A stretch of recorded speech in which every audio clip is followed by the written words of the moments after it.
Good morning, Bayswater and the world. Welcome to... okay. I really need to think through these starts a little bit more, don't I? I need to have some idea. Yes, let's march into this madness, Gerald. I need to have some idea what the hell is going to come out of my mouth when that counter hits 0. Because I sit here with the countdown. I see the preview window of the stream and it's going tick, tick, tick, tick, tick, tick, tick. And as it gets closer and closer, heads towards 0, I take a breath and then just say something. Okay. Okay, but of course, one of the most important things to say is that I acknowledge the traditional owners of this land, the Whadjuk Noongar peoples. I pay my respects to their elders, past and present, and to Aboriginal elders and peoples from other communities who may be taking part in this live stream today. And this afternoon, I'm going to be going over to Survival Day. Probably at the end of the stream, I'll stick up a thing on that. So if you happen to be in the eastern part of Melbourne today, come and hang out with me this afternoon. Listen to some music, grab some food. Good morning. I just saw any mules. Hang on. I am screwing this up. I am... You can't see this, but I am screwing up the windows on my computer right now. I just accidentally maximized a chat window and blocked everything else.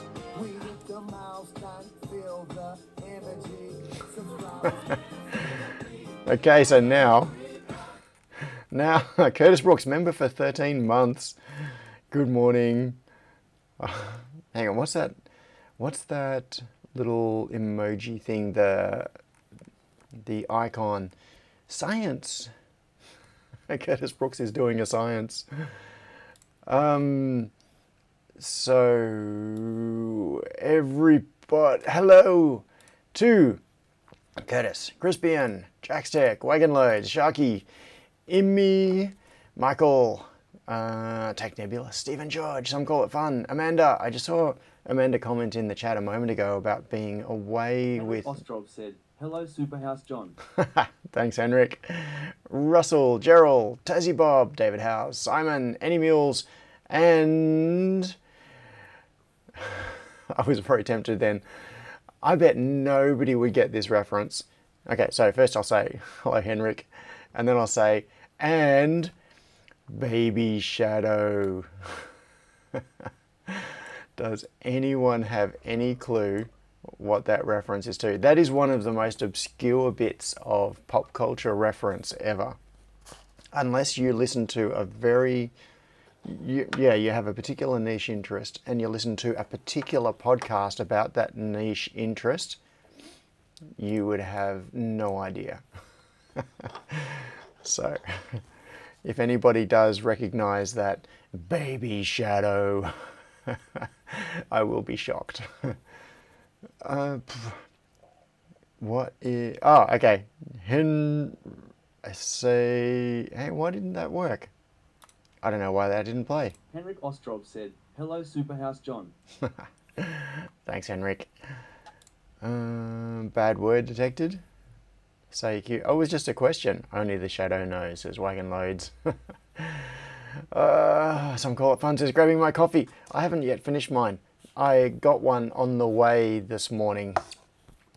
I normally make a coffee when I get here, and this morning I just had the urge to get one on the way. Now, I am going to open something to bring up on the screen, specifically the Project Dopamine spreadsheet, because we all love spreadsheets, don't we? Spreadsheets are the best. Unless you want to run SQL queries against them, in which case, not so much. But still the best. 150, that should, let's go to 200%. And then do... Hope you don't keep us in the dark about what? Finish it. Ah, shadow. I see. No, but if I finish the coffee now, it's going to go slurp, slurp, slurp, and everybody is going to hate it. Only the penumbra. Penumbra. Not penumbra.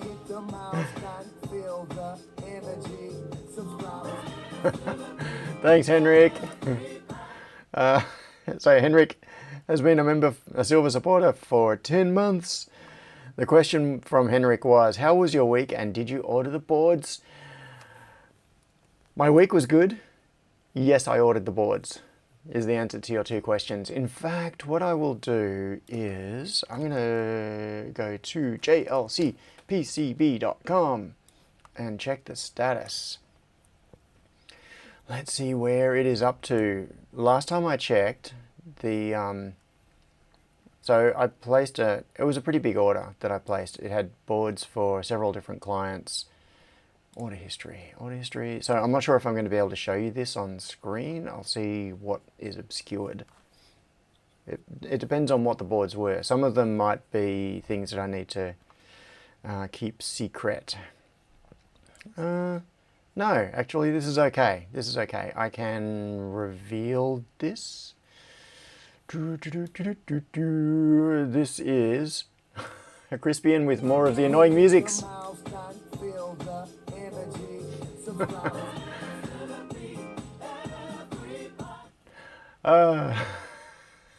Thanks, Crispian. Member for 14 months. Silver supporter once again. So this is my, it wasn't that big. $175 worth of boards. So this is the current order that I have in with JLC. What's below that? Walker. That was the big order, 469 plus 170 shipping. That was the previous order, which has it arrived? I don't think that one. Oh yeah, that one did arrive. Yes. That order arrived. So this is the current one. Blue PCBs, yes. Henrik Ostrov asked, what is SQL? SQL is structured query language. It is a standard / convention. It's meant to be a standard, but there are always variations on the standard. It's a standard for querying databases. It's a way of formulating queries so that they can be sent to the query parser, which figures out what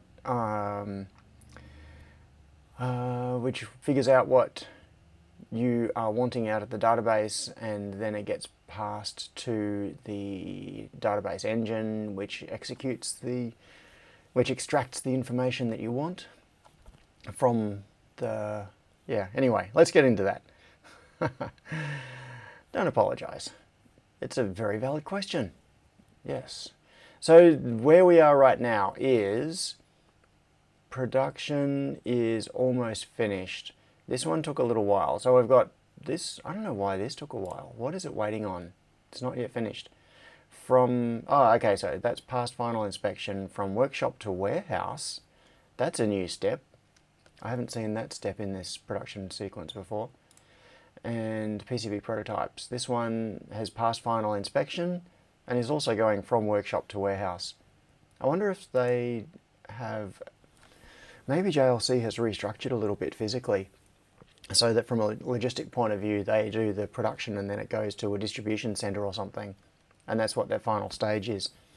So you can see these PCBs are all sitting one step away from completion. This one, but they've all been made.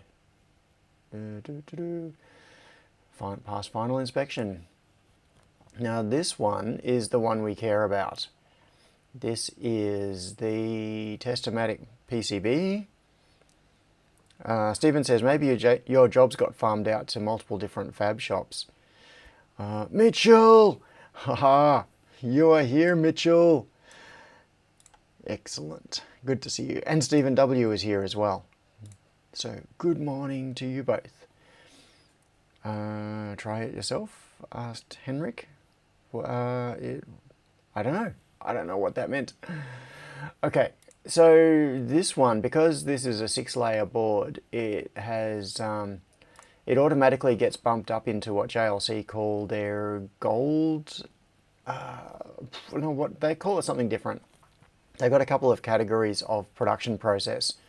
There is the regular process, which they use on 2- and 4-layer boards, and then there is a high precision process that you can pay extra for, and it gives you tighter tolerances, which means you can have smaller clearances between tracks and thinner tracks and all of those sorts of things.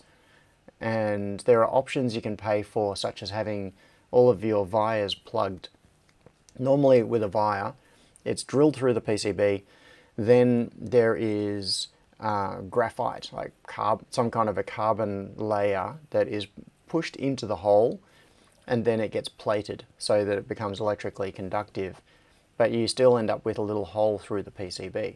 And if your solder mask paint goes over the top of it, the surface tension might be enough that it sort of covers it, but you still have a little hole through the PCB.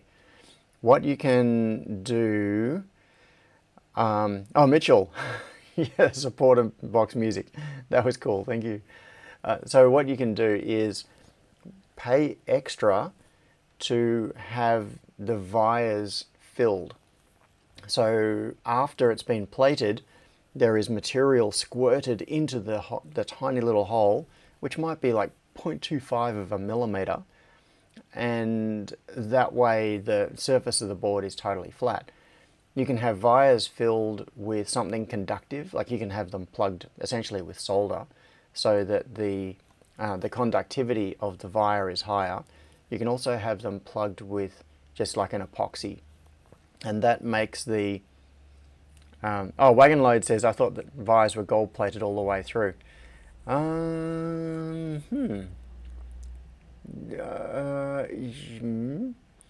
Yeah, well, if you get an ENIG finish, so ENIG is electroless nickel immersion gold, where they electroplate the surface of the tracks with gold, but it's tiny, like it's only a few atoms of thickness of gold. If you get that done, then the internals of the via will be gold plated. But I don't think they're solid gold all the way through. Yeah, as Jack's Tech says, depends on the process.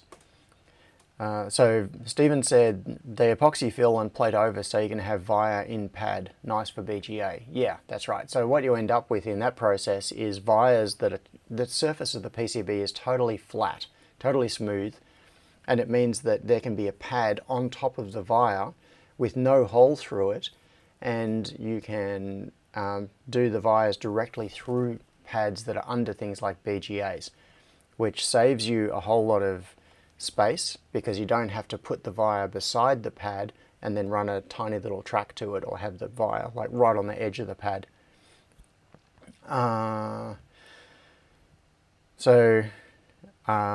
the box said, I thought they'd be solid. Surely they can afford it. Well, it's not really a matter of whether they can afford it, because it's not about the material, it's about the process. If you are plating into the hole, then it takes time. Well, the plating, I'm totally, this is just conjecture on my part. I have not worked in a PCB fab, so I can't tell you with any particular authority, but I think it's to do with the way the plating works. And if you have a very small hole, so often these holes are 0.25 of a millimeter or 0.3, like the vias I typically use are either 0.5 or 0.35 millimeter holes. When it is plated, it will not necessarily grow evenly. Say you've got, I'm talking with my hands again. Say you've got a hole with two parallel sides. The plating will not necessarily grow evenly from the sides of the cylinder until it closes up. It'll probably do it from closer to the edges, so you'll end up with a void in the middle and the plating building up on the outer edge, or probably one outer edge depending on the orientation of the electrodes. Wagon Load says, does it work if you connect parts on opposite sides of the board by putting a via through the pads? Yes, you can do that. And that is very common in things like BGA designs, where you have the BGA sitting on top. I should also explain, what is a BGA? BGA, I'm going to show you pictures. It stands for ball grid array, and I'm just going to show you what they look like. So a BGA is an IC that looks like this. So it has a whole lot of pads over the bottom, and when you put it down on a PCB, the PCB design must have tiny little pads to match all of those connections. So this is what a footprint looks like for a, can we make this bigger please? So that's what a footprint looks like for a BGA. And as you can imagine, trying to route into that is a nightmare. It is impossible to route this, to do fan outs on this without, well, what is this one? How many pins was this? I don't know. It's a lot. So hang on, there and then there. So that's 40. Yeah, that's probably like a 500 pin array, something in that region. So like a 468 pin BGA, something like that. So yeah, Tech Nebula says minimum 8 layer PCB. So what you have to do is drop each of those pads down to an intermediate layer so that you can then fan it out and route the tracks out on the intermediate layers. And you can see what's happened on this one. This is actually a really good example of what I'm talking about. You can see that what's happened, oh, I can't zoom in anymore. They did not, on this design, they did not use via in-pad technology. What they did was put a via next to each of the pads that they care about. Now it's a little hard to see because, and this is as far as I can zoom in. I'm going to try to find a different image, but if you can see on screen there, right next to each of the pads is a via, and they're all diagonally offset, so they're in the gap between the pads. So, and then there's a tiny track joining it to the via. So if you look at this one in the front left, for example, front left corner, there is a pad, and then just next to it is a via with a little track joining it, and then the next one along next to it has the pad and then a via with the track joining it. Those vias go down into the board, and then they spread out on different layers to go to the rest of the circuit. But if you had X-ray vision, or you were looking at the design files of this board, what you would see is hundreds of tracks spreading out from this location and going to other parts of the PCB, and they would be distributed across multiple layers so that they can cross each other. Because when you have a matrix like this, that is the only way you can do it. You could do things like take one row of pins and run it out on one layer, and then the next row of pins you take it down and run it out on the next layer below that, and then the next one is the layer below that, and then you alternate directions. So you have different fan out strategies depending on how you are going to get the signals to all of these pins. And some of these pins are not used, but most of them are. You can see that some of these do not have vias next to them. Let's come back to here. I want to find a better example. Where is a picture of a PCB? BG array footprint. Let's see. Oh, excellent. This is a perfect example. This is representing, thank you Wikipedia. This is representing what I was talking about. So you can see that there are all of the pads there, and then there is a via next to each pad, and then those vias are joined to different pads. This one, yeah, this one's a bit confusing. That looks like ground plane, ground connections. I can't really tell. It's hard, yeah, it's hard to tell from that picture. But anyway, my point, oh, I am chasing squirrels today. So my point is that if you have via in pad, ball grid array, via in pad, then what you can do is you don't need to do those vias beside the pads, you do them directly underneath the pads. Working with BGAs. Yeah, so this is a strategy for doing fan out on a very, very small BGA. And the outer pins are easy, obviously. You can just run them straight out on the top layer if you want to.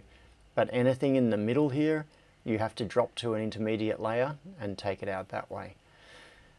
Via in pad, yeah, it lets you just put the via straight through the middle of the pad, and you don't have to sit them.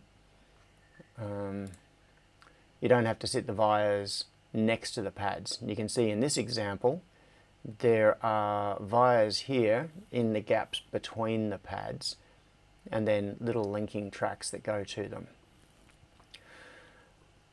So the point of all of that is JLC and other PCB companies offer services like plugged vias and via in pad and those sorts of things, and narrower clearances. They can do it, but typically they run them through a different process, or they batch those boards together because they're going to have to pay a whole lot more attention during the manufacturing process, and you don't get those features on their cheap prototyping service, which is the vast majority of boards, like 2 and 4 layer boards.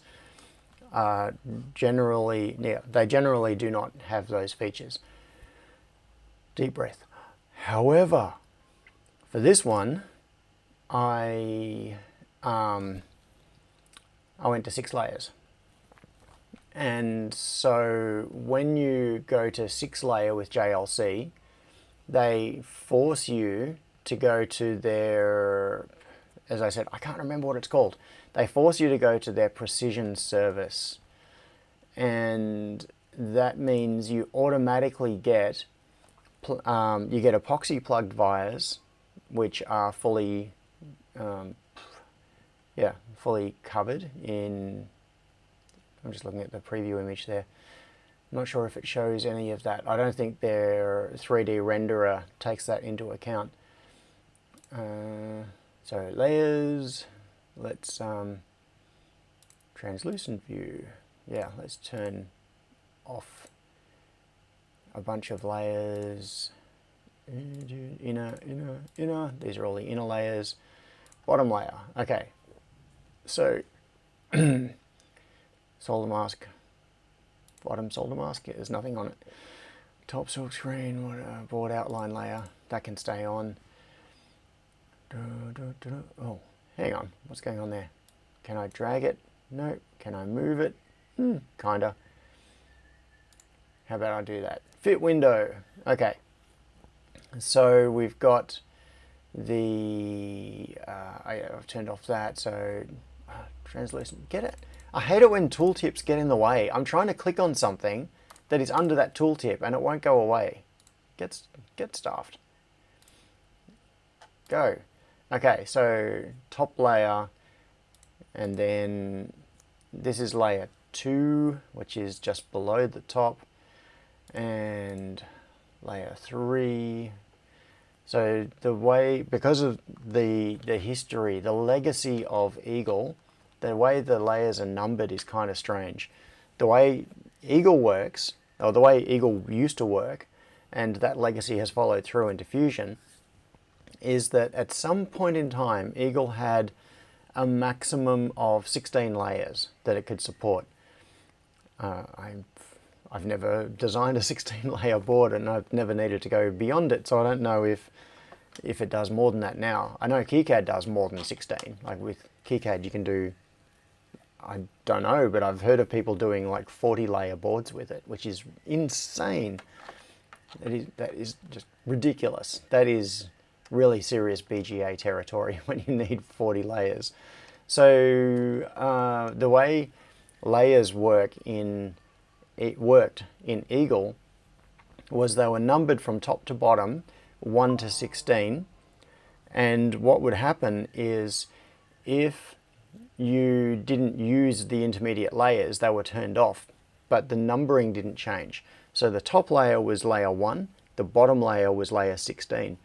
So in Eagle, and still in Fusion, if you generate a 2-layer PCB, so just the standard PCB with top and bottom, what it's generating is layers 1 and 16. And then it just skips 2 through 15. And if you do a 4-layer board, it does layers 1, 2, 15, 16. And all of the ones in the middle get skipped. So that, I I mean, I can see the logic for it. In normal terminology, that would be layers 1, 2, 3, 4, and 4 being the bottom, the outer layer. But in Eagle terminology, it's 1, 2, 15, 16. And the result of that is, it can be a little confusing if you're not aware of what's going on. So this is, what are we looking at here? Inner 2, which is layer 2, and then inner 3.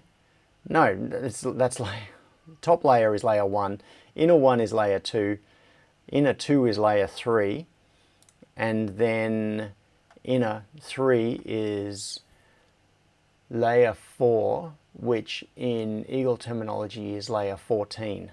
So that's layer 14, this is layer 15, and this is layer 16. Yeah, as I said, it can most of the time you don't care, but it can kind of mess with your mind.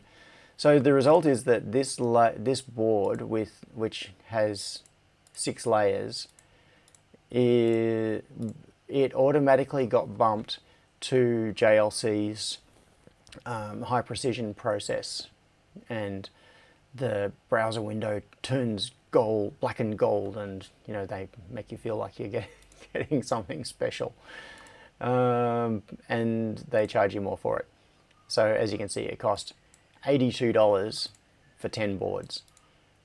So yeah, not cheap. Jono is the translation matrix. Stephen says JLC won't do blind and buried wires, which are nice for high-speed VGA stuff. They do. I'm pretty sure they do if you are paying for the high precision service. So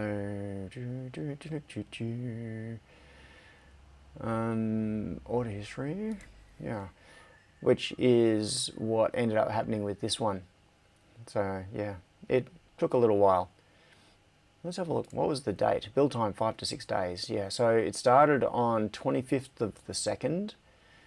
And what is MI? I can't remember what MI stands for. Manual. Am I? No. Okay. I was thinking maybe it's manual inspection.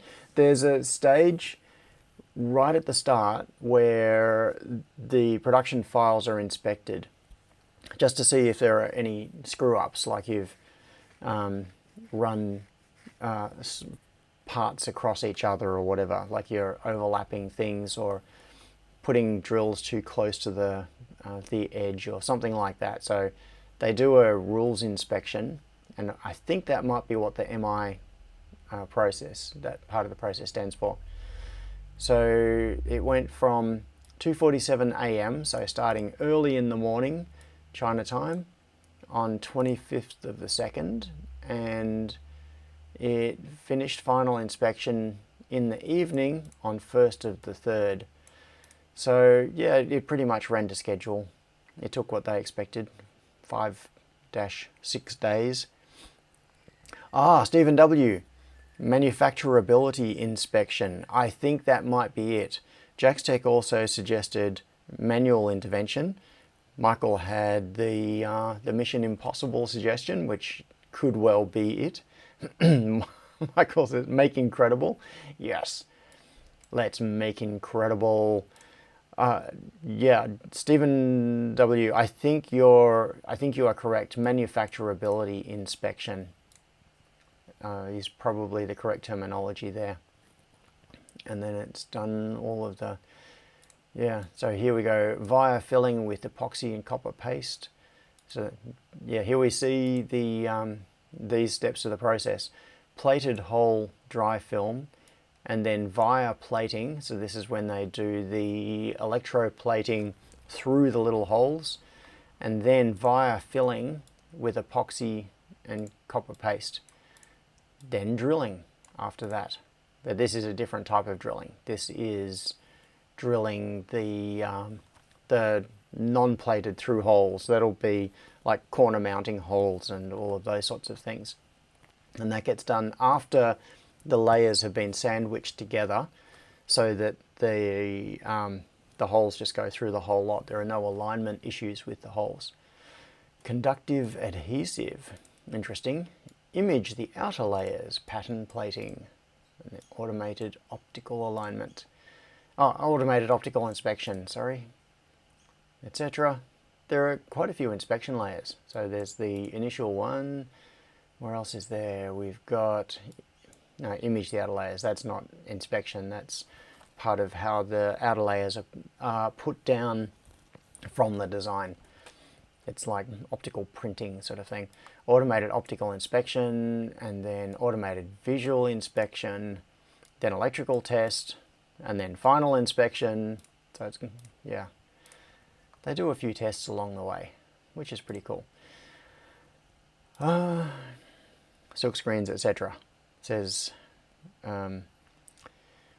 Crispian. So that's where it's at. It's currently, they exist. The boards have been made. Oh, a couple more people I should say hello to. Stephen W, Don S, Tabraze. Hang on, I've got a list of names in the chat thing in the TTS, so I'll click them off. Okay, so the result is that these have been done. These boards exist. They're just not in my hands right now. So what I really hope is that next week I'll be able to, you know, what is next week? So next week would be the 9th of March. Yeah, which will also, shockingly, again, be barbecue day next weekend. Oh, so soon, so soon. So the yeah, by next weekend I should have these boards. In fact, I should have these boards sometime. My guess is I'll get them about Wednesday. If they are currently en route from JLC's production facility to their dispatch center, then they'll be picked up by DHL and attached to a carrier pigeon, a very, very strong, very big carrier pigeon. Yeah, Michael says February is a short month, so March hits quickly. Yeah, yes, it does. And also with the alignment of the weeks. This Sunday, today, now, being the 2nd of March, it's right front loaded onto the beginning of the month. And then that makes the second Sunday of the month the 9th, which is on the early side. Paul is here! Hello, Paul. Oh, Terry said, if a step fails, do they show they have gone back? That's a good question. Paul Schultz said, IP over AV and carrier. IVAC. Yeah, but it's not, well, it's kind of IP. I was thinking it's more like FR4 over AVN carrier. Or, yeah, that'll do. A bird equipped with jet engines, says Stephen W. Yes, so welcome Terry and Paul. And Michael Wire says there is an RFC for that. Yeah, there is. There is an RFC for IP over AVN carrier. There are RFCs for all sorts of ridiculous things. Was it an April 1st RFC? Because there is a tradition of introducing joke RFCs on April the 1st. Oh, Michael says RFC 1149. Yeah. Oh, Don S. Next Sunday I'll be traveling to Pennsylvania, US again for work. Well, another big trip. You're getting a lot of frequent flyer miles, Don S. Spending a fair bit of time in the US.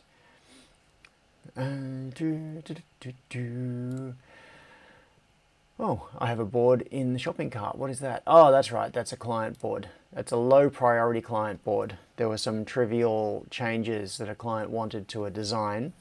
And what we decided was it wasn't worth actually ordering the updated design yet. But I made the changes, generated production files, added them to my cart in JLC. And they are just sitting there waiting for the next time that I submit an order, which will be sometime in the next few days. Because I tend to order... It goes through, yeah, it goes through cycles. let's yeah, don't pay too much close attention to the details. Let's look at the dates.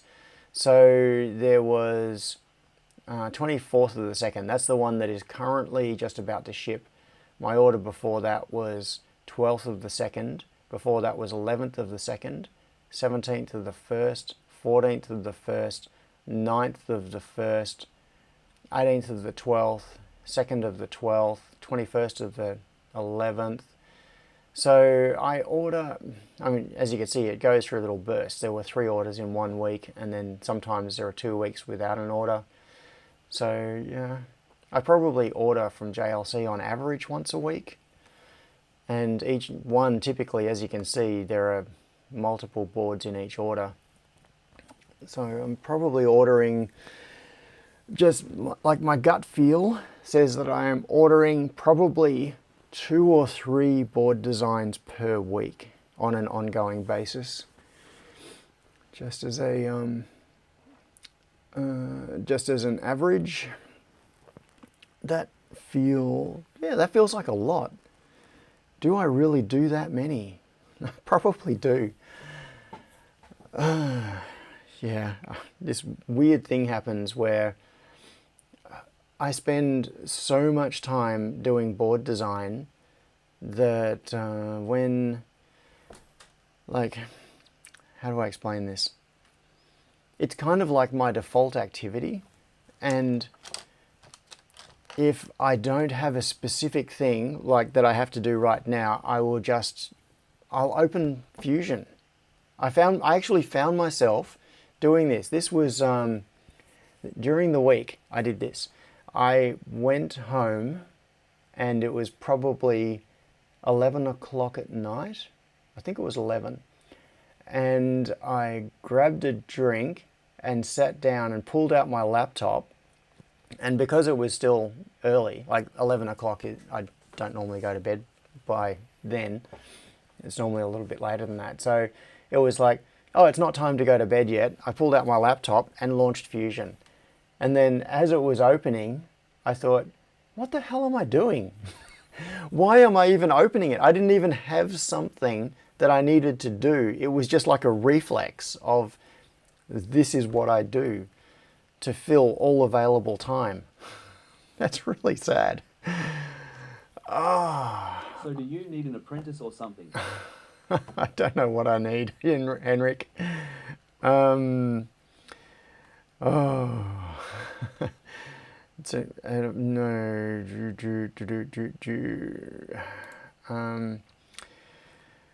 Wagon Load says my smallest PCB had 1 part and 2 connectors. I've done a couple of really trivial ones recently. The smallest one has 3 parts and 0 connectors. It's in fact it's in my recent history. Here it is. This one here, it is just a breakout. When I say 0 connectors, it actually does have 3 solder pads on it. It is a Hall sensor and 2 capacitors. That's it. It's a little SOT23 format Hall sensor and 2 capacitors. And then it has wires soldered directly onto the PCB. There are no connectors. So yeah, that one gets done in panels, and the whole PCB is like tiny. You couldn't even handle it properly unless it was panelized. So they get done in panels of 50 boards at a time. Yeah, and they run through the machine pretty fast because there's so little on them. Like, so a total of 150 parts on the panel, on an entire panel. Yeah, that one is trivial. But that's just a sensor, like a little sensor module that goes into an injection molded enclosure and then backfilled with epoxy. So it turns into a solid block with wires sticking out of it with some strain relief. Sion! Is Sion here? Yes! Sion is here! Unexpected maker. Sion. Welcome. Oh, and Jordan is here as well. Welcome, Jordan. Yes, so I got to see Sion in person on Thursday night at the Hackerspace because Lachlan ran an introduction to KiCad workshop. And of course, Sion is so much in need of an introduction to to KiCad workshop. It's, yeah. It was KiCad 101, as in make sure you have it installed and then create your first schematic, add 4 parts, add 4 parts to it, create your first PCB, lay out the parts, route the tracks, etc. Yeah. Oh, here comes the music for Amanda. Mine was, Waylade says,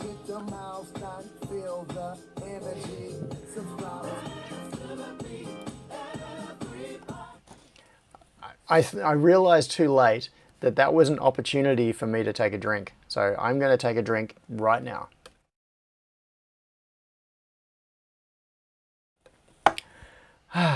That's a good way to get to continue the caffeine infusion. So Amanda said, I do the same infusion for 3D design projects. Yeah. So what's been your biggest PCB, says Henrik. So, but what's been your biggest PCB? As in physically largest PCB. I don't, the largest one that I've done 2 quite large PCBs for clients. I'm going to show you, there is one just over here. However, I am not going to show you the top of this PCB. On the bottom, it is very simple. There's not a whole lot to it. It's just got some relays and things on the top. All the action is on the other side. So that one is a fairly large one, like it's physically big. There's on this side of the board that you can't see, there's a big Deutsch connector here. This is like an automotive application. That one is fairly large. There's another PCB I did for a client. In fact, I'll show you the back of that one as well because it is kind of entertaining. The proportions are kind of entertaining. And of course there is the relay, hang on, where is that? This, yes. There's the 48 port I/O breakout, which is an open design, so I can let you see that, and I wonder if that is here somewhere. It's probably around. Do I have one? Oh, I've got one here in a bag. But I've also done other physically very large ones. So this one, I'll show you this one first. It's very long. And it goes inside a metal extrusion. These holes that you can see here, on the other side of this PCB, it has batteries that get soldered onto it. And up this end of the PCB, that also I am not going to show you, is there are 2 microcontrollers, power supply, and there's a battery management system, so there's a charge management system. There's a fairly complex power management strategy for this. This is a high power battery powered device. So that's why it's got all these big, that's why it's got all the big 18650 cells on there. So it's a battery powered device, but it is not a low power battery powered device. It is like a 5 to 7 amp output battery powered device. But once again, that is for a client, so not showing. And there is this that you've seen the design for. This is another bit of a ridiculous PCB. Very long and skinny. Yeah, and there are some others as well. There was one I did, I can see it stuck to the wall up there somewhere. Yeah. Even the test pin breakouts are kind of large. But those are not in handy reach right now. Yeah, the big PCBs tend. Oh, oh yes, I remember. Years and years ago, there was when I was working with Mark, my partner at Freetronics. He was doing some work for an automotive company. So he did. He was doing contract engineering, and he made he made some test jigs that were going to. I think they were going to Bosch, and they were for testing some products that Bosch was making. And he designed PCBs that were enormous, like they were 400 millimeters wide by like 300 millimeters high. The PCBs were huge, and it's not that they were very complicated, it's just that the PCB was kind of structural to the test jig. It had positions on it where the device under test could be attached, and it had lots of breakout points, so they had external test instruments and things plugged into it. Wagon Load says, I designed a blank footprint for an S100 bus PCB, 5 by 10 inches. Yeah, that's huge. No, this, like 5 by 10 inches. Yeah, these ones that Mark designed were like 400 by 300 millimeters. They, you could have used them as a snowboard. Yeah, and they cost a fortune. Like just having the PCB produced, and this was how long ago? 12, 13 years ago, I think. So it was. The Immortals are here. The Immortals are rolling down my street right now, heading to back to their clubhouse. So this was before the days of budget PCBs. So this was in the days when you had to actually like interact directly with Chinese factories or use local fabrication places. You couldn't just pull up a web interface, upload your Gerbers, and click buy now. It didn't exist back then. And so, yeah, these enormous PCBs cost a lot of money. But it was they didn't need many of them. They only needed to build a few test fixtures. And so it was worth it. Gerald says, I worked for a telecom years ago. They had some large PCBs for bulk testing and 100-hour burn-in. Yeah. Crispian said, sounds exactly like the background from GTA. Okay, back to here. I don't know why. I just feel like going back to here. Hides my face a little. Henrik Ostrov said, any recommendations what is the best beginner microscope for starter electronics workshop one? That won't cost a fortune. Hope it's an okay question. That is a perfectly okay question. That is that is a very appropriate question, Henrik. I hope people pitch in on this because this is a good one. But just before that, Stephen W. said, we need some fancy 1 meter long phased array antenna boards too, both big and expensive. Yeah, 1 meter long PCBs. Yeah, Lachlan has had some really long PCBs made as well because here comes some more stragglers catching up. He's done them for a couple of purposes. One for long strips of LEDs, and he's also done them for I think he's done them for sensors, like inductive sensors or whatever it is, the fancy stuff that he does that is above my pay grade. So yeah, he's done very long ones, but they are very skinny. Like, so you'll get them panelized. The panels are huge, but it's like a whole lot of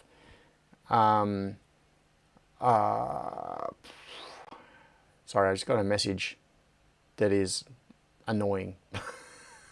It's annoying to me. I'm in the process of lining up to do my rescue diver certification, and I just got a message from someone at a training center saying that I can't do a particular specialty until I have another prerequisite. But I have that prerequisite. I have already done it. I already have the deep diver certification. Anyway, going sideways. Yeah, I did the. Okay, this is. I will get back to Henrik's question. Yes, I did the. I've done the standalone specialties for deep diving, for night diving, and for underwater navigation. But there is a. Yeah. Anyway, it's all to do with the way certification is structured. That I technically do not have my advanced open water certification. I have done elements of the advanced open water certification as individual specialties. And so what happens is that when I'm applying for something, or for example, my sister and some friends and I were wanting to go and dive on the J4 submarine wreck in a couple of weeks, or in a week. Yeah, next weekend was when we were going to do it, next Saturday. And the J4 sub is at a depth of 26 meters, and so the people who run the dive trip just make a blanket rule that you must have advanced open water certification to do that particular dive. I do not have advanced open water certification, but I have deep diving certification. And yeah, so according to the PADI regulations, which is Professional Association of Diving Instructors, I can do that. There is nothing stopping me from doing that dive. But they look at my credentials and go, "You don't have advanced. You can't do it." I'm going to end up in a rant. And that was that message that just popped up was someone from the training place saying that I couldn't do part of the rescue diver course until I do the advanced. But I have the prerequisites. That's an argument for another day. Wagon Loads asked, have you ever had to spend time in a decompression chamber? No, I have not. Yeah. Spending time in a decompression chamber would... if I had a laptop with Fusion, I'd be fine. I could sit in that deco chamber and get some stuff done. Yeah, so no. Deco chambers are incredibly rarely used in diving outside of commercial diving and saturation diving. So with saturation diving, it is when you spend enough time. It's basically when you spend enough time at pressure that the amount of nitrogen which is dissolved in your bloodstream has plateaued. So it's hit the max. You can't dissolve any more nitrogen in your bloodstream. So once you hit that point, it's like you have hit a stasis state, and you're not going to get any more nitrogen into your blood. So it doesn't matter how much longer you stay. You might as well stay at that pressure indefinitely. So what happens with saturation divers is they can live at dive depths for 1 or 2 weeks at a time under that sort of pressure, and the level of nitrogen in their blood stays stable. And then it's only when they need to return to normal atmospheric pressure at the end of their shift, like at the end of their 2 weeks or whatever they are spending at pressure, that they then transition to a decompression chamber, and over the space of several days, typically like 3 or 4 days, the pressure is reduced from their full saturation pressure to atmospheric pressure, and then they can open the door and not have the nitrogen the nitrogen boil out of their blood, which essentially is what happens. Yeah, Jack's Tech says, if you wind up in a deco chamber, you probably have a medical emergency. Or, yeah, the two ways that you wind up in a deco chamber. One, you were on a deco dive and something went wrong, you had to bail out, and you got to the surface, but you then experience an embolism from nitrogen expansion in your blood, and you get bubbles that expand in your blood. And in that case, if there is a deco chamber nearby, then, and you can get to it fast enough, that's the big critical thing, then you can go into the deco chamber and be recompressed. So you've already come out of compression, you've ended up at atmospheric pressure, you go into the deco chamber, you get recompressed, which then forces the nitrogen back into solution in your blood, and then you slowly get decompressed to allow the nitrogen Henrik Ostrov to said, I asked come out. because we looked some microscopes from AliExpress and so. The price was low, but they look janky as well. We want one with LCD screen and good resolution, so you can see what you're soldering. Yep, cool. All right, so Henrik, I have opinions on microscopes. And I'm sure other people have opinions too. So the nitrogen narcosis, that is different. So Crispian said nitrogen narcosis. Okay, there are two very different things. Hey, this live stream could turn into dive talk. Hi, I'm Gus, and hi, I'm Woody. So nitrogen narcosis is a different thing. That is, and in fact, it is not entirely... so nitrogen narcosis happens when you descend. So it is when the pressure is increasing, and it's an effect. It usually starts happening somewhere around, I think it's 60 meters. It might. I should know this number. I really should know this number because, like, I did the certification. Yeah, so if the gas you are breathing is a standard mix of air, which is what we breathe at the surface, so it's a mix of nitrogen, oxygen, and then other trace gases. As you descend, the nitrogen that is in it will cause you to get drunk, basically. So what happens is you go down, you get deeper and deeper, and then you get tipsy. People, it is exactly, it's never happened to me. From what I've heard, it is like getting drunk. So you just like lose your ability to reason, and people just do stupid things. So people die, and that's why I use different gases. When you're going down deeper, typically you will use an alternative gas like trimix, which introduces helium. So you end up breathing a combination of nitrogen, oxygen, and helium. And trimix, and what that does is the introduction of helium, which is an inert gas, into the gas that you're breathing, means that you have less nitrogen in your system, and therefore you don't get the effects of the narcosis. And also oxygen becomes, yeah, chirpy voice gas, exactly, says Michael. Yeah, when people are diving on trimix, and they're either in a deco chamber in a chamber on trimix, or they're wearing like a full face mask with a microphone and they're talking on trimix, they sound like the chipmunks.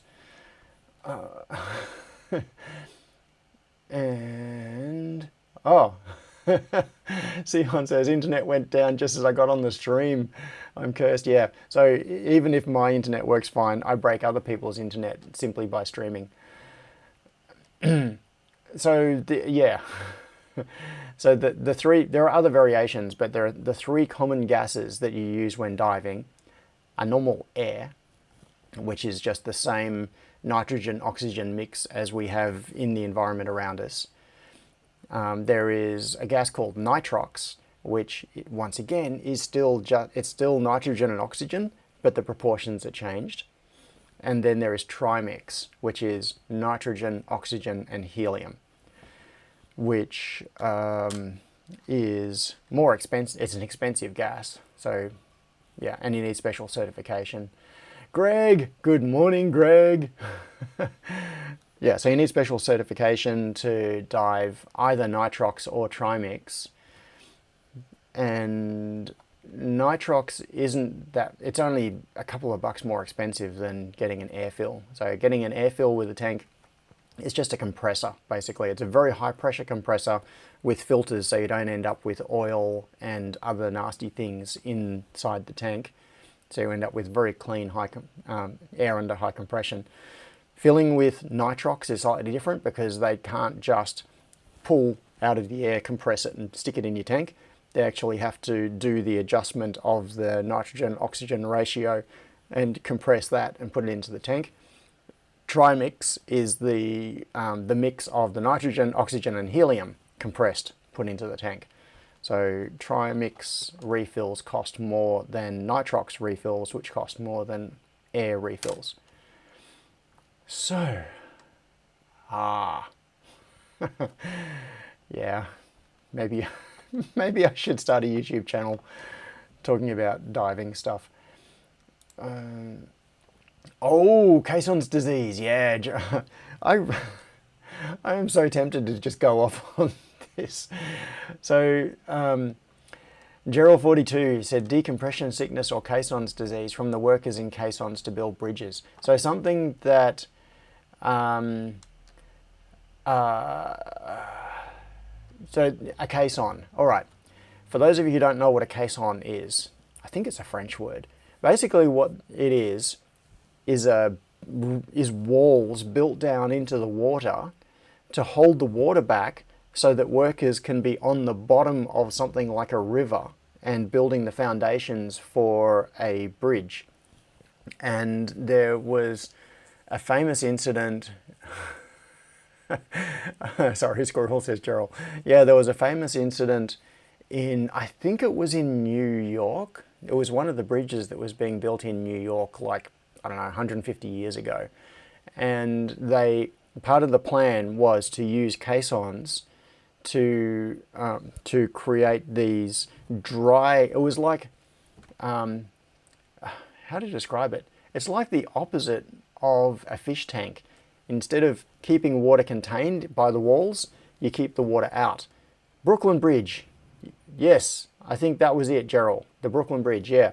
So so they build walls that go all the way to the bottom of the river and then pump all the water out. So you end up with like a box sitting in the river with dry ground, well, almost dry ground on the bottom. And it means you can then have all your workers go into the caisson down to the bottom, and they're working on dry land, building the footings for the bridge pylons. And then later, you just flood it again. So flood the water in, remove the walls, and the pylons are then sitting on the riverbed with water up against them. And what they discovered was that the people who were working in the caisson down the bottom, essentially like at the bottom of this long shaft, were having serious medical problems at a very high rate. Jack Sex says creating a dry dock. Yes, that's exactly like it. And Michael Wire says non-drowny levels of water. That's ideal, non-drowny levels. And so they discovered that the workers who were at the bottom of these caissons working on the Brooklyn Bridge were having all of these weird effects happening to them. And it was because of the gas that they were breathing. Down at the bottom, you end up with carbon monoxide and carbon dioxide falling. So it became a very carbon dioxide rich environment that they were breathing. The oxygen levels dropped. And yeah, anyway, that incident, or that series of incidents, and it was what led to a whole lot of insights and medical discoveries in relation to the way people's respiratory systems respond to different ratios of gases. So it was another one of those situations where really bad things happened to some people. I think a few people died. I can't remember the details. And other people were really harmed by it.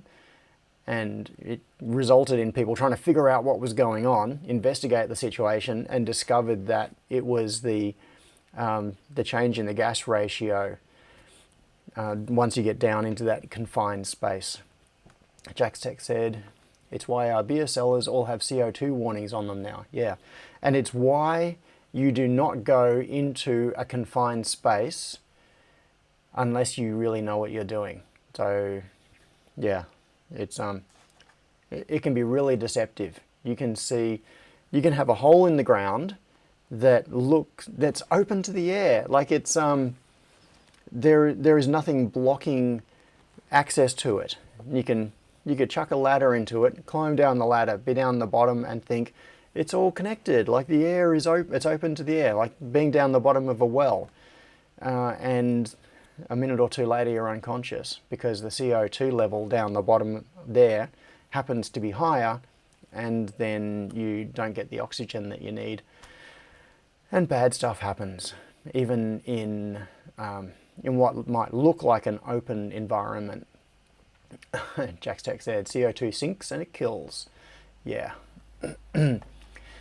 Now, to the question. Now, I have been thinking about this one. So the question from Henrik was about good microscopes for... Old Wagon Load says, I see a lot of YouTube videos of people exploring underground. Yeah, and people do. And most of the time it's fine. It really depends on squirrel.end. Michael said squirrel.end, and then I went back to the squirrel. I grabbed that squirrel and dragged it back on stage. And Jack's Tech said, used to be an issue caused using dry ice on stages with orchestra pits. Yeah, the dry ice, which is frozen carbon dioxide, would sublimate. And sublimation is a process where a solid goes straight to a gas. Error deallocating squirrel. Yeah. So you've got a solid that evaporates directly and it becomes a gas. So you can have, and as Jack's Tech said, common for making stage fog. So if you have dry ice sitting along the front edge of a stage and it is sublimating and you get all of the fog and things coming off it, because CO2 is heavier than air, like the regular mix of air, of nitrogen and oxygen, it settles, it falls. So if it falls down into an orchestra pit, it's like a swimming pool. You can visualize a swimming pool with water sitting in it. Now imagine if the orchestra pit was a swimming pool but with carbon dioxide sitting in it. So the orchestra sitting in the pit it's like they're sitting underwater, but the water is carbon dioxide and their oxygen levels drop and bad things happen. And people, if you go in to help people who are in that situation, like if someone has collapsed in an enclosed space and you go in to help them, you collapse too. So the bassoon players run out of puff, says Crispian. Yeah, Jack Sex says it rolls down and will fill the orchestra pit where it hopefully doesn't get to levels that set off the alarms. Yeah. Okay, so let's have a look at some microscopes. I'm going to pull up AliExpress. Crispian says, Dad played bassoon. Yeah, that's right. So Crispian's dad was a very accomplished musician. I think he was also a meteorologist, wasn't he? Is that right? Maybe my brain is just totally misfiring, but in my head, I think your dad was a meteorologist by profession, musician by passion, I think. You can correct me. What am I doing? Microscope. Now, microscopes. Oh, okay. Crispian said he was, but really a weather officer. Okay. Now, microscopes fall into a couple of major categories, as are adequately described here. Oh, Crispian, I'm so jealous. Went to Antarctica 4 times, 3 winters. 3 winters. Yeah. Antarctica is on my list of places that I must see in my lifetime, which means I better go pretty damn soon. Wagon loads, I'm an accomplished mad scientist. Excellent. Excellent. I aspire to be an accomplished mad scientist. Right now, I'm just a mad scientist. Crispian says, start saving. Stephen W. says, my dad and grandfather both went to Antarctica for work. Yeah. So there was a guy in my youth who was an enormous influence on my life. A guy called Andrew Sparks, who worked with my dad, and he's the one who really introduced me to electronics when I was like 7 years old, was when I got into it. Andrew was an electronics dude. He built all sorts of different control systems and things. And one of the things he did was go to Antarctica as an electronics technician and work on sensors and built stuff for Antarctic expeditions. Yeah, Crispian says, so it is all Andrew's fault. Yes, that's right. And yeah, so anyway, he went, when did he go? So he would have gone to Antarctica probably in the 1970s, I think. Probably. It was maybe earlier, might have been like late 1960s. So when I knew him, when I was a little kid, he'd already done all of that stuff. Possibly, Crispian. Crispian said he would have known Dad. Yeah, possibly. The Antarctic expedition. Oh, okay. So same time, 68, 70, 72. It was in that. It would have been somewhere in that era. Yeah. Can you make the on-screen chat a bit smaller as well? Yes. You mean like this?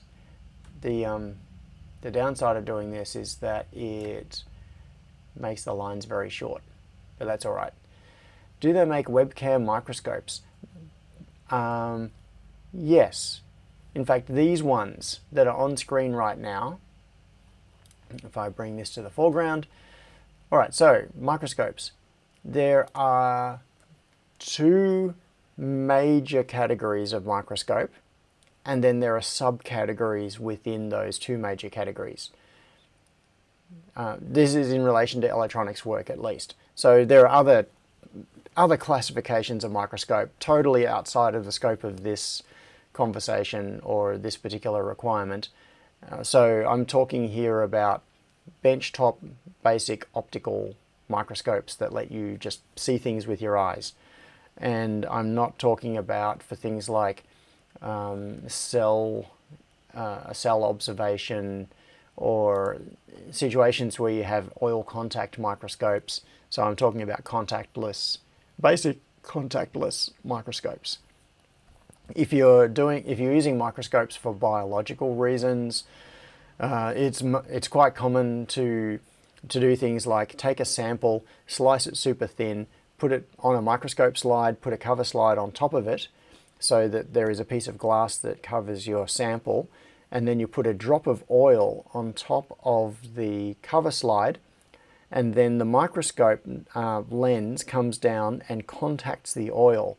So the microscope is actually looking through the oil. So it's like an optical contact thing. But we're not talking about that. What I'm talking about here is microscopes used for, as Jack said, metallurgy / soldering microscopes.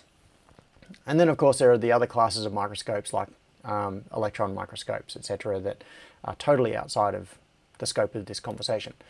So the two major categories are USB type or digital microscopes and optical microscopes.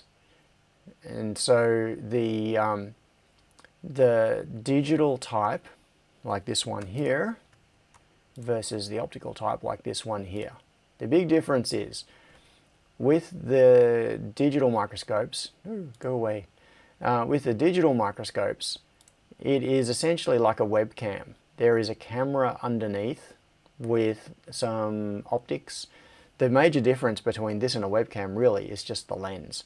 It's the fact that it's got a high magnification lens on it, which then, and then the signal from the camera gets fed to a screen.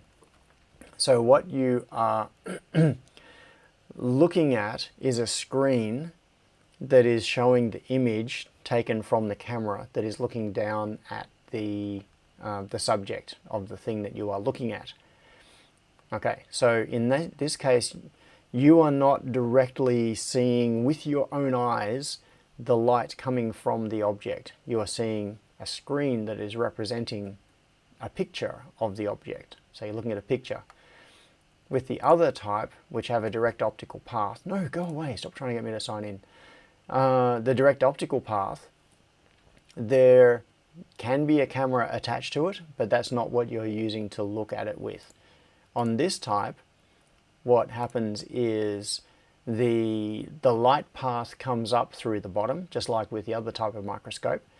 It goes through lenses. Typically it goes through something like a prism / mirror system in here, and then comes up through these eyepieces. So what you are looking at is directly looking at the light that is coming from the object that you're inspecting. Okay, those are the two major types. The direct light path type, the optical microscopes, and digital microscopes, which have a screen to represent it. So, some things to consider, very important things to consider. Now, one of the things is that the digital microscopes like this can be incredibly cheap, and that makes them very appealing, but there are some huge trade-offs. So you need to be aware of the trade-offs when you're making this decision before you jump down one path or the other. The major trade-offs are, firstly, that it is monocular. So what you are seeing is just a flat view. It's a picture from the point of view of the camera looking straight down at the object that you're inspecting. And the result of that is that you have no depth of field. You can't see how far away things are when you are looking under a monocular microscope like this. Now, when we are looking at objects in the real world, if you close one eye and you look at an object at a distance, you can do a pretty damn good job of estimating how far away that object is. So if I cover an eye here and I look at the camera and I wanted to reach out and grab it, I would probably do a pretty good job of being able to reach that camera and being able to tell how far away it is.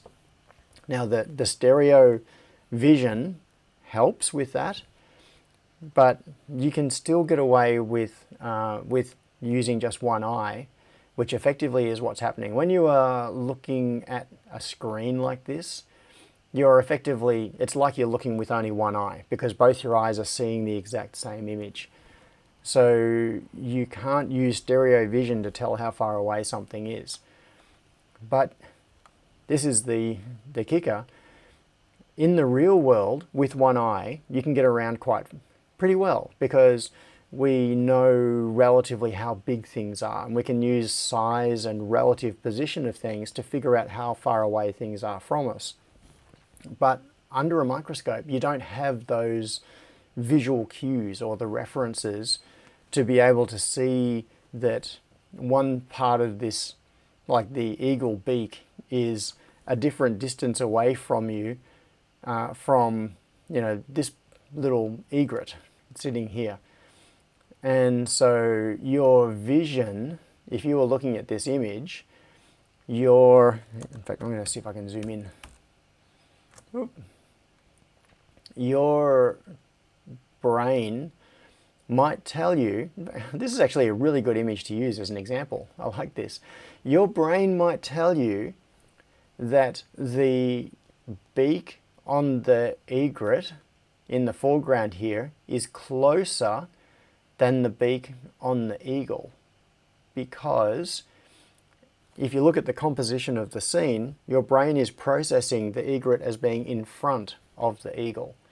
Therefore, it's closer to you. But in this case, it probably isn't. They are probably actually the same distance away from you. In physical space, it's just a representation. So it's a 2D representation of 3D space. And you can't tell that because you are only getting this monocular vision. So the cues that your brain normally uses to tell you how far away things are when binocular vision is removed are also taken away. And you just can't tell. Wagon Loads asked a very good question. It only has one input lens. No, they don't. They have a more complex image path. So it gets split, like right down at the bottom. If I pulled the top off my microscope, in fact I might do this in a minute, I'll pull my microscope off its stand and show you that it's actually got two inputs on the bottom. So the so the result is, when you are working under a digital microscope, you do not have depth perception, other than what might be afforded to you by things like shadows. So if you are trying to do soldering under a digital microscope and you bring your soldering iron in, so you might say, typical scenario, you're holding a surface mount part with a pair of tweezers in one hand and you're using a soldering iron in the other hand, and you are trying to solder one end of that part onto a pad on the PCB, you can't tell how far away the tip is from that contact point unless you have other cues like a shadow from the tip, and then your brain can interpret that and tell where it is. But typically under a microscope you'll have a ring light that removes almost all the shadows anyway, so you end up with very even lighting with no shadows, and it can be very hard to tell. I find it kind of frustrating trying to use digital microscopes because of that lack of depth perception. If all you're wanting to do is use it for, say, inspection purposes, then they work a whole lot better. Then they are fine, because you can just be looking at the screen, you can move the board around, you can check solder joints and all of that sort of thing. But as soon as you actually start doing stuff under the microscope, it is nowhere near as good as using a proper stereo optical microscope, which gives you that proper view of being able to see a different image from your two eyes, so that you can see the edges of things. You've got that full depth perception. But this is the thing. Look at this number. And then look at this number. That is an order of magnitude difference in price enough to justify going from a digital microscope to an optical microscope. And that is probably one of the main questions. If you are doing this professionally, and this is a tool that you use every single day, and you spend significant amount of time on it, that $500 may not seem too bad. If it's something that you are just going to be using at a hobby level occasionally, then 40 bucks and a digital microscope is way better than not having any microscope at all. And I should have prefaced all of this by saying microscopes are awesome. Said, then look at the price of a mantis. Ah, yeah, the mantis. Okay, that's a whole other thing. There's a mantis.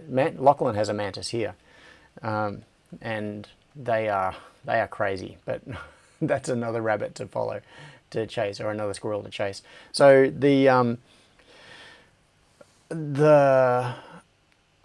yeah, mantises break my brain.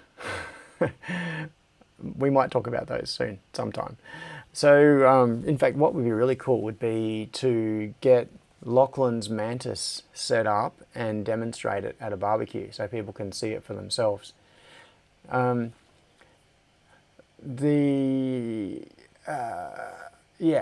if you currently work without magnification, and then you have an opportunity to work with magnification, it could be a digital microscope, it could be an optical microscope.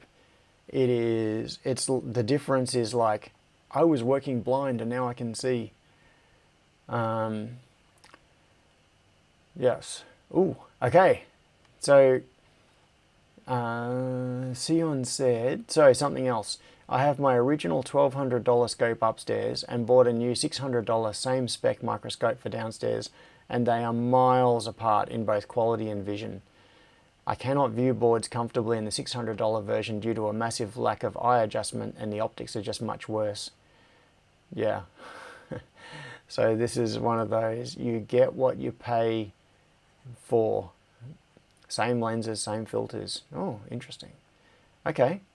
So it's actually got the same lenses on it, and yet it is still so much worse.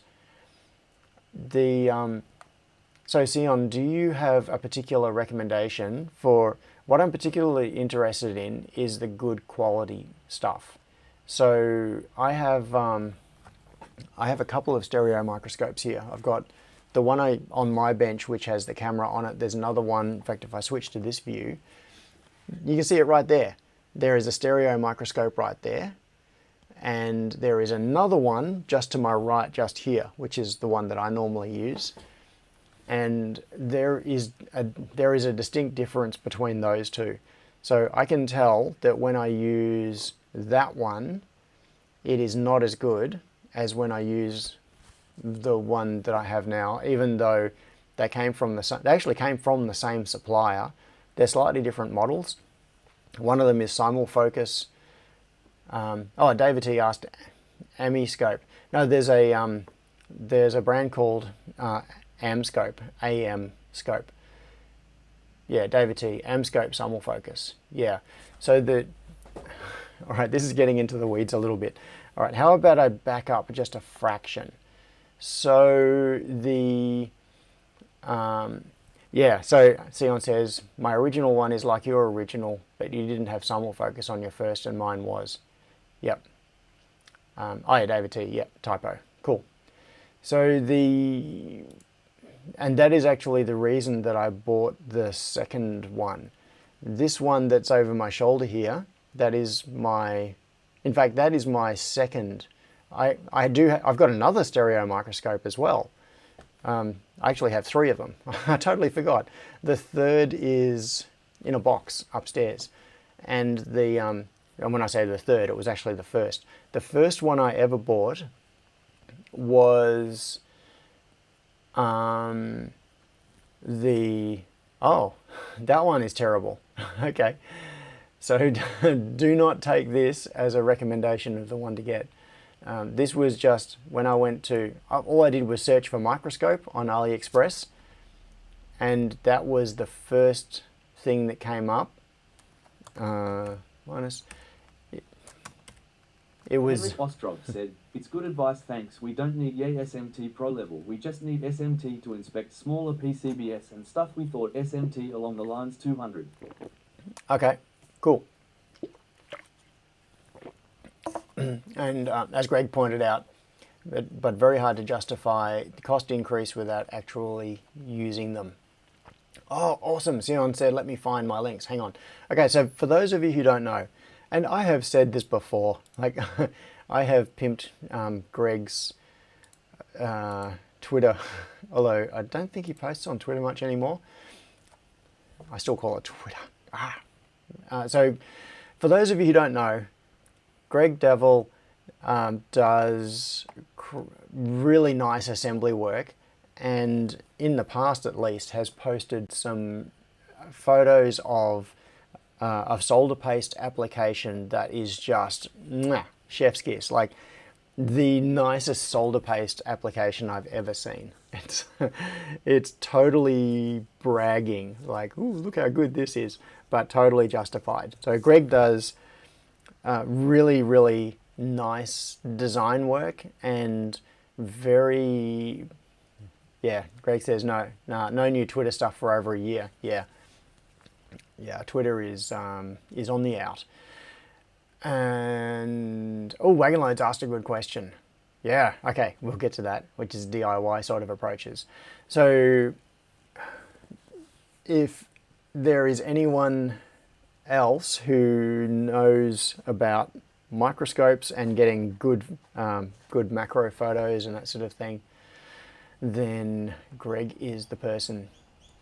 Oh yeah, Greg says on Blue Sky and Mastodon now. Yep, cool, likewise. Twitter, formerly known as X. No, I usually refer to it as shitter, as in Xitter, but with the Chinese pronunciation of the X. So yes, it's shitter, the service formerly known as Twitter. Michael says, read it again. Twitter. Oh, futurely known as X. No. Okay. Right. Ooh, okay. So I'm going to click on that link. So this is the new one. It went to, but the new one is not the one you recommend, I guess. So this is the one that you said is not good. Yep.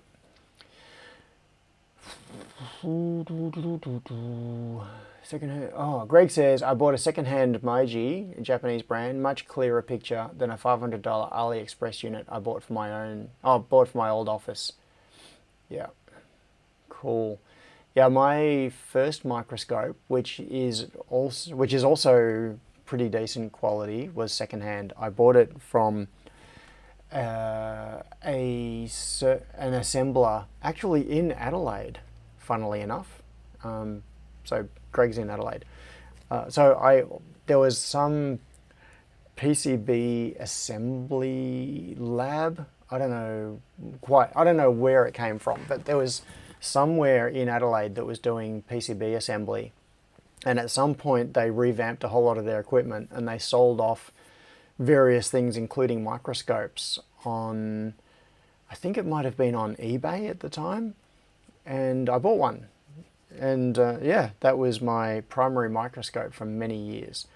The reason that I ended up getting a replacement for it was that I wanted to add a camera so that I could record video from under the microscope. I wasn't even thinking about streaming at the time. I just wanted to record, like take photos under the microscope and record video.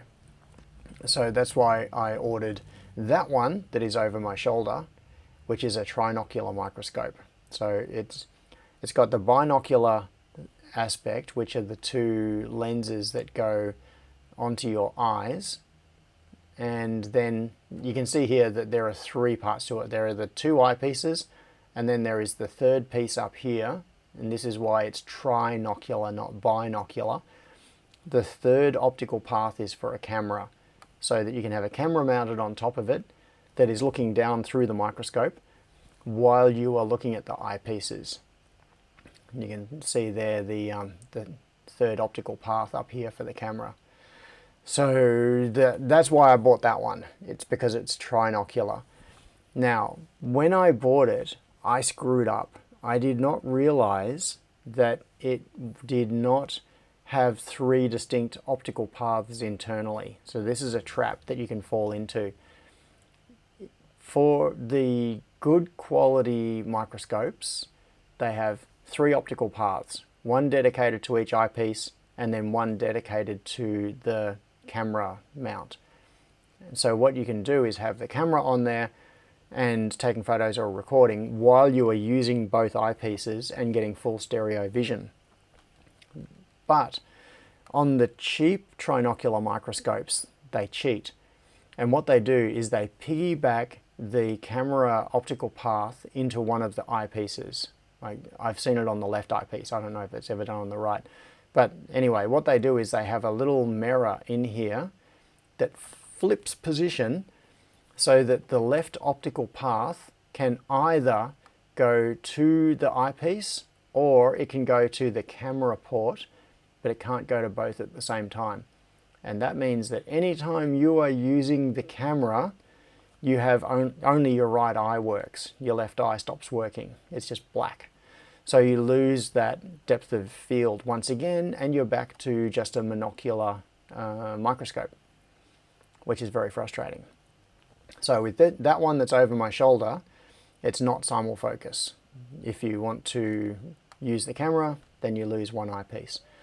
And that is why I bought my third microscope, which is the one that I now use day to day. And that is sitting, you can't see it. Thompson said, so SLR for the microscope. You can do that. In my case, I don't. Then,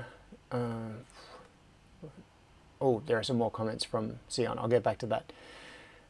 Jordan says, my left eye doesn't really work anyway, so not too bad. Oh, okay.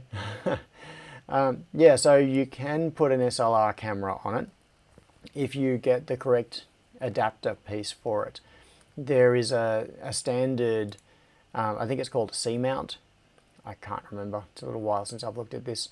So there is a standard here for mounting onto the optical ports on microscopes. And let's see, does it have specs or anything? Binocular or pinocular. View more. Henrik Ostrov said, binocular or nocular? Pinocular. Pinocular. Yeah, this live stream is turning into the microscope edition. So C and CS mount, says Gavin. Yeah, okay, cool. So C, yeah, 0.5 mount adapter. Anyway, there is a standard for it. So what it means is that you can buy a camera or a camera adapter. Crispin says it was dive edition. Oh, I see. Amanda is about to say. Amanda Thompson said, no, I meant that the mirror flips like a SLR. Yes, that is a. Sorry, I misunderstood what you were saying, Amanda.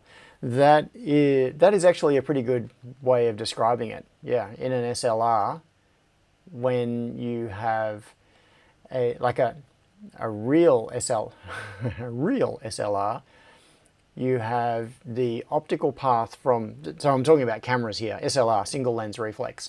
When you're holding a camera and you're looking through the eyepiece and you press the button and it takes a photo and it goes black temporarily, the reason it goes black is because your view was optically going down on a mirror.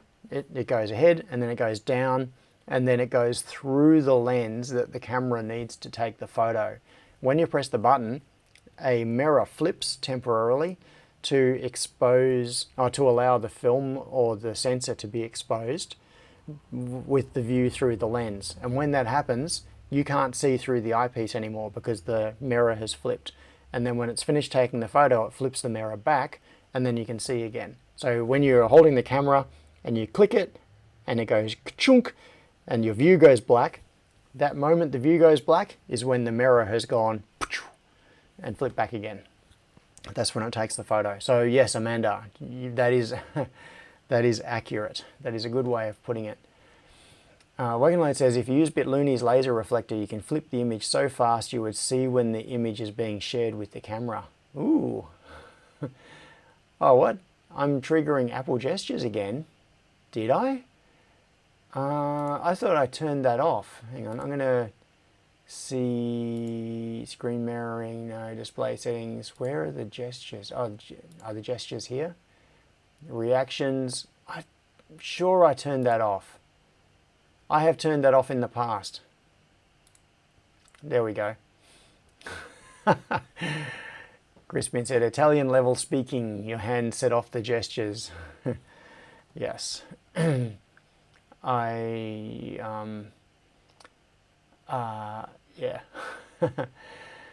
Jackstech says, I prefer inocular. E being electronic.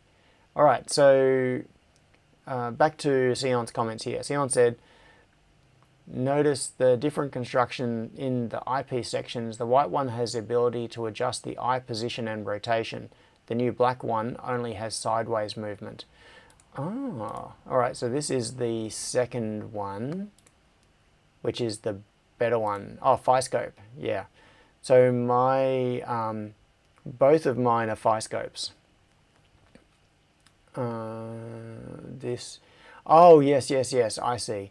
Oh, I didn't even notice that this one doesn't. That is interesting. Yeah, okay, so all right. This one, you see these white semicircles just here. There are a whole lot of adjustments that you can do on this style of microscope. Now, this is basically what I'm doing is I'm just reiterating Sion's point, but so this is like, I don't know, it's like mansplaining, but host-splaining. Someone else has already made the point, and I'm going to make it again and pretend it's mine. So Sion's point is that on this one, this white semicircular section is on a pivot, which is offset from the center. So you can rotate it, and what that does is it moves the lens position in and out so that your interpupillary distance is different. So I know, for example, that, and so interpupillary distance is the distance between the pupils of your eyes. That's just a fancy way of saying it. So how far apart are your eyes? And they vary. I know that my interpupillary distance is quite different to my son Tom's, because when we swap microscopes, every time, like if I look through his or he looks through mine, every time we have to adjust the width to adjust the eye position so that we can get both eyes onto it. And so with this style of microscope, you rotate those semicircles and the eyepieces move. So you can change that. And then you can also adjust the focus on each one individually. You can see there is a knurled ring just here. That is, that adjusts that eyepiece in and out, and you can adjust the two independently so that you can get different focus. So you can compensate for focus variations between left and right eyes. And you can rotate the fitting within that just here, because typically there will also be a rubber eyepiece. What you're looking at here, you can use it like this, but usually you'll stick like a rubber light guard onto each one as well, which can also be rotated. So there's lots of variation in that. So if you look at this cheaper one, look at that. These eyepieces this body is fixed, and you can't make those same sorts of adjustments. Yeah, that would suck. I'm going to, I think I'm going to, someone's having fun out there. I'm going to switch to this view, and I'm going to partly disassemble my microscope so that I can stick it here, and you can see. What am I going to take off? Oh, I've got to take off the light ring, because otherwise the lens won't fit up through the through the mount bracket. I've got to loosen the mounting bracket. Got to disconnect that sensor. I'll take the HDMI off the camera. And is that everything? Can I lift the head out? Yes, I can. Okay, so this is the head of my microscope. This is my primary one. So you can see the camera mounted on there through the trinocular port. There's actually this black ring here that you can see. That's a 3D printed ring because, oh, and all of this is all 3D printed because I needed to make an adapter to get the focus on this matching the focus on the eyepieces. Yeah, look how grotty the eyepieces are. So this is what I was talking about, and this is, well, no, this is what Sion was talking about. Look at this. See, I can twist these, and the distance between the eyepieces changes. Said, anyway, much disappointment in my second scope purchase. Can you tell? Yeah, I can tell, Sion. So with the good quality scopes, you can do this. And they're internally, there's like a, there are two interlocking gear sets attached to these. So if you, like, I'm not even touching this one, I'm just going to hold the body. If I move the right one, the left one moves because they are interlocked internally. And that is to keep the optical paths symmetrical as they move. So you can adjust the position of the eyepieces like that to suit yourself. And then these focus rings here, you can see the eyepieces moving in and out. Those are the individual focus rings for the two eyepieces. And then I've got these. Henrik Ostrov said, I thought the camera is bigger on there. Oh, yeah, that's a different camera. I've got a couple of cameras. This is the newest one. In fact, I need to clean these eyepieces. That's terrible. Blah, they look disgusting. I will do that properly later. I've got some lint-free cloths, like camera cleaning cloths. I'll use those. This microscope is well overdue for cleaning. Yeah, you can see on the top surface of the camera, there's dust on it. Oh, that's gross. So so there's the stereo eyepieces with adjustable interpupillary distance, individual eye focus adjustment. There is zoom adjustment here, so this changes the level of magnification. Then there is focus adjustment, which is on the focus is achieved by physically moving the whole thing. So the whole head of the microscope moves up and down. That's achieved with a, can I get this where you can see it? Oh, there you go. So this is the mount that the microscope head normally sits in. And these rings on the side here, these are the adjustment for focus, and they move the whole thing up and down, which moves this up and down to get the focal point at the correct location for what it is that you're doing. Oh, and there's the light ring that normally goes underneath it. Now, if I turn it totally over, this might fall off. Don't know. You can see there, if you just look from the side, it looks like there's a single entry point. But then if I get the light at the right angle, you can see that there are two lenses inside, side by side. And yeah, so that is how the stereo vision works. There is this lens on the front. This is a 0.5, in fact I'll take off that 0.5 diopter. This is called a Barlow lens. So what the Barlow lens does is it changes the focal distance. And this is a 0.5 Barlow lens, which means that it doubles the focal distance. So by putting a 0.5, this microscope is actually designed to work exactly like this, like as you see here, with nothing else attached to it. That is perfectly legitimate. This is normally how the microscope works with these two lenses just here. And normally there's just like a dust cover that goes over it, like a clear filter. Oh, should do that up a little bit tighter. It was a little bit loose. So these two lenses are the entry points for the microscope, and they are angled towards each other. It's a little hard to see because you're looking straight down, but those two lenses are converging on the focal point out here somewhere. So that's how you get to see the stereo view. And it's two totally distinct optical paths from these lenses passing through the body and then up to the eyepiece here. Now, so it really is a distinct stereo vision. There is no, it's not like there is one lens at the start and then it gets split. It is proper stereo vision. Now this thing that goes over the top of it is an add-on, and you can add extra things like polarizing filters and stuff. That's why it's got the thread on here, is because there are multiple other things that you can put on. Now this Barlow lens just screws over the top, and I can use this microscope without the Barlow lens.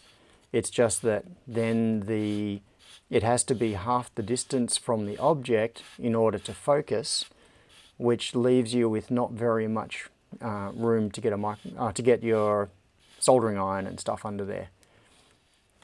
So I always use the Barlow lens. It's being kind of tight. Yeah, okay, that's all right. So Barlow lens, and then you get more working space.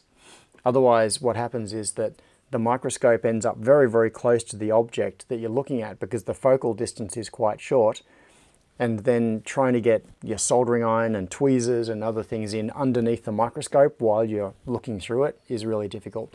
And the Barlow lens helps with that by doubling the focal distance. So yeah, that's it. That is my current microscope setup with some yucky blue tack on there from from the ultrasonic sensor, the face detector, which is normally stuck right on there, and I pulled it off just a second ago before I removed this from the base so that I wouldn't pull the cable out. There, I need to fix up that face detector circuit. Alright, so I'll just chuck that back into the frame. I'll fix that up later. Yeah, I'll put the light ring back on now. There. Yeah, and I'll put the face detector back on. There we go. Where are we? Where are we? Where are we? What have I been missing in chat while I've been over there? But yes, so that is a very good point. Crispin says, you're going to spend the next few days retuning that scope. Maybe. Oh, that's a funny idea. Crispian says, you might want to upgrade that face detector. Almost EMD of the stream. Don't worry, I won't miss it this time either. Just ate big bowl of my special creamy noodles with sweet chili chicken and cucumber. Oh, not fair. Although I am about to go in search of some food myself. Because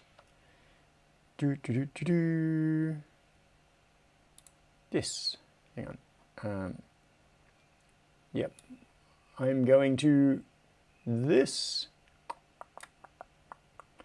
So if you happen to be in Melbourne, right after the live stream, come out to Bill Borthwick Park in Belgrave, and yeah, live music, food, all the good stuff. So yeah, Crispin was saying upgrade the face detector to detect which face to make the adjustments to suit the different users. Yeah, that would require some kind of control over the control over all of those positions, which are done manually. So there's no mechanism for it. I would need to do something like retrofit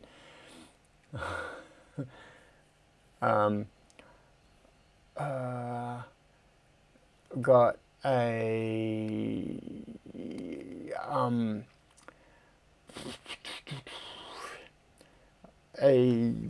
mechanism like servos or steppers or something. Sorry, my brain had a total a total blap there. So these microscopes do not have any automatic control of that sort of thing. Now, getting back to Henrik's original question, I haven't actually answered the question, which was, what are the recommendations for microscopes? I've just talked about microscope features. Now, this is a case of, okay, so the summary is, do not get one of these that does not have all the adjustments on there. So this is the much better style. And yeah, very nice. But it's $1,000. So yeah, look up Puma microscope, 3D printed. Oh, yeah, Puma microscope, is that the one that uses compliant mechanisms to do type stuff? That was a stupid description. All right, Puma 3D printed microscope. I think that might be the one that Vic used as his starting point when he began his work on microscopic 3D printing. Oh, okay, David T says, no, it's not that one. Puma 3D printed microscope. Okay, let's check this out. What does this one do? 3D printed multimodality microscope.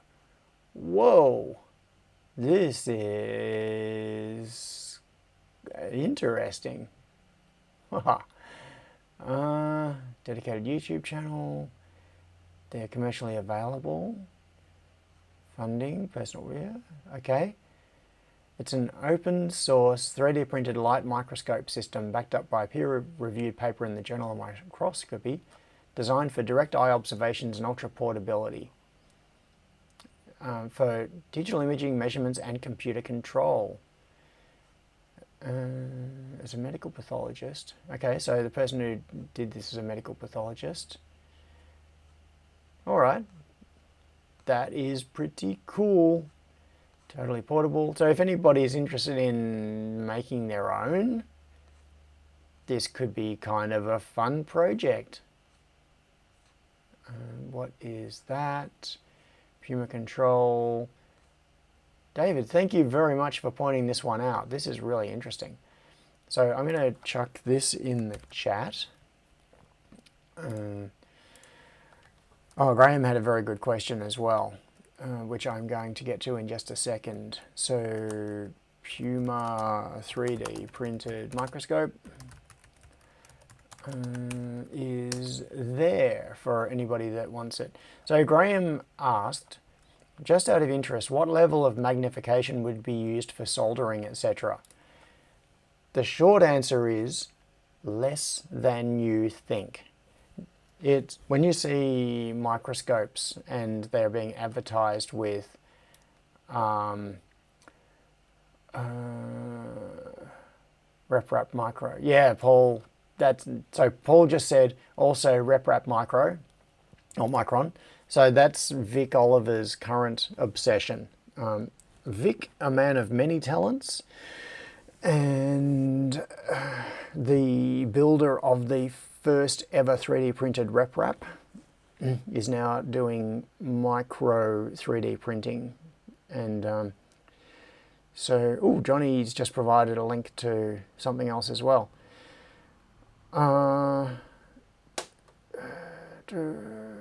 Turn one of those. Yeah, so Wagon Loads said, turn one of those 3-arm 3D printers into a macro lens positioning system. By 3-arm 3D printers, I think what Wagon Loads is talking about is the... I've got to stretch. I've also got to stop because I need to go to Survival Day. He's talking about a Delta printer. So the 3D printers that have 3 arms that come down to the print head in the middle, and they're really fast. and the head can move in different locations in 3D space with the three things.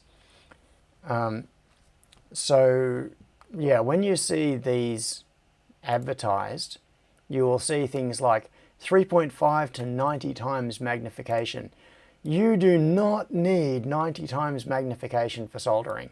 You will be more down in the 3.5 times region. Like you'll be down in the single digit magnifications for sure.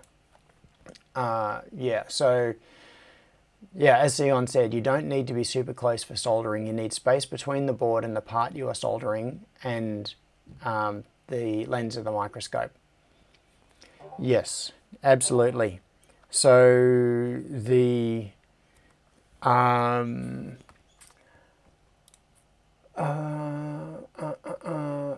yeah, there are a couple of factors. First, you need the physical space. The more magnification you have, the closer the gap becomes between the microscope and the objects that you're looking at, and that becomes awkward. Second, you need field of view, because you don't want to be looking at just the solder joint taking up the entire field of view of what you're looking at. What you need is a perspective on the overall environment. You need to see the part that you're holding, plus you need to see space around it, because you need to be able to introduce the soldering iron or whatever tweezers and be able to have the context of where it all fits together. And then it's just not useful being super magnified. Being magnified helps immensely, but you don't need a lot of magnification. You only need a few times. Yeah. Yeah, and as Sion said, so you might only need 1.5 times magnification, so long as you have the clearance. Yeah.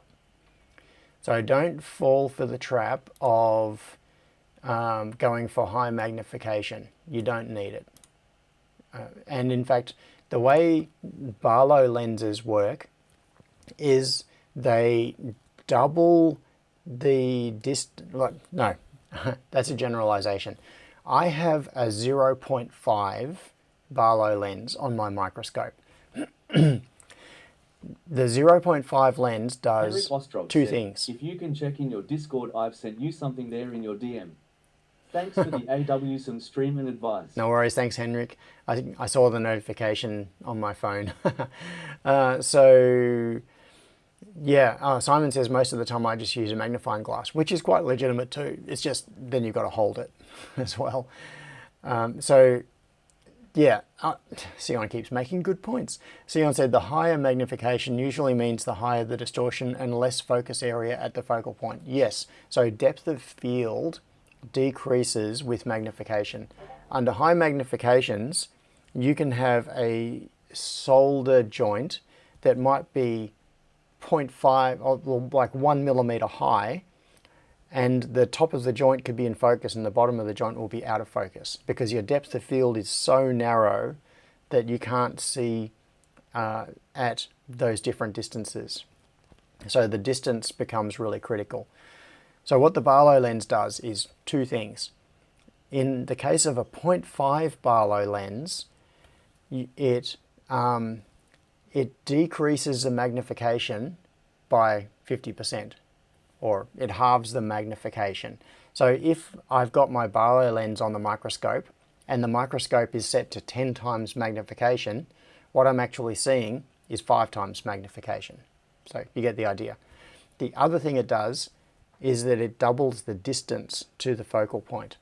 So by running the Barlow lens, what I end up with is a greater focal distance, so I get more more space to work under the microscope, and I don't have to hunch over as much.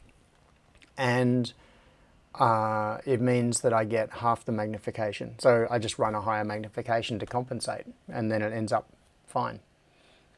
Yep. Outside the box says Barlow on telescope similar. Yep.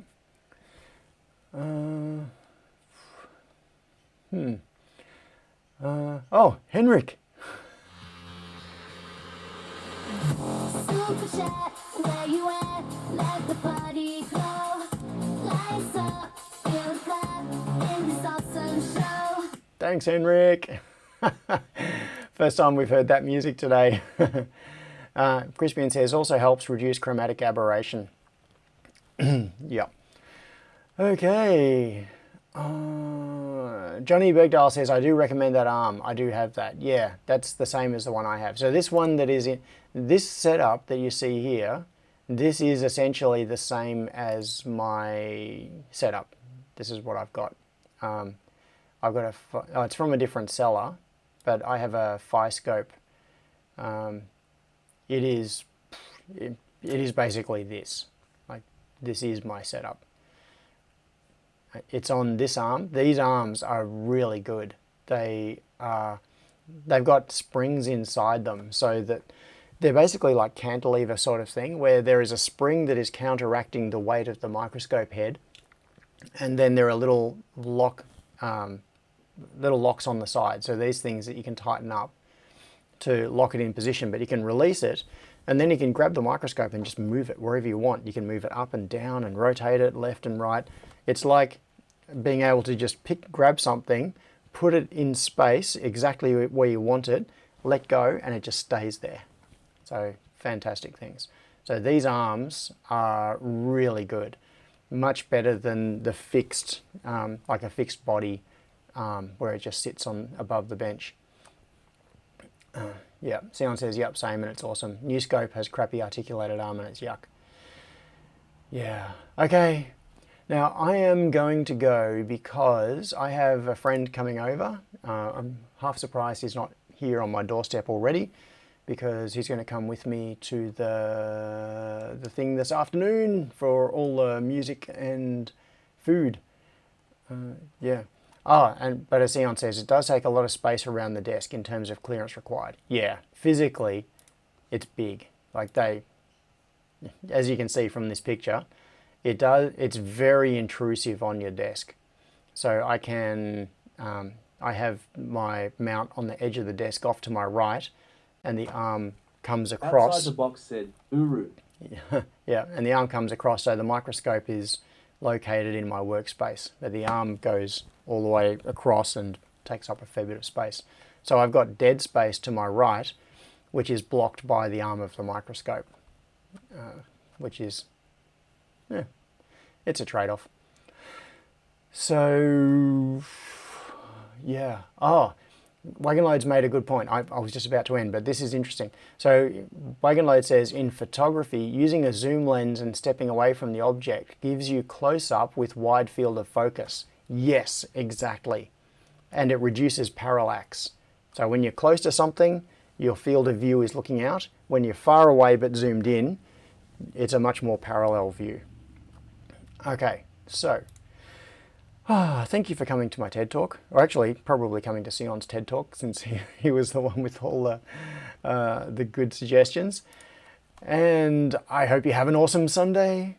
And remember, next week is barbecue week, so I will see some of you next week. Thanks for coming along, and I'll talk to you all later. See ya!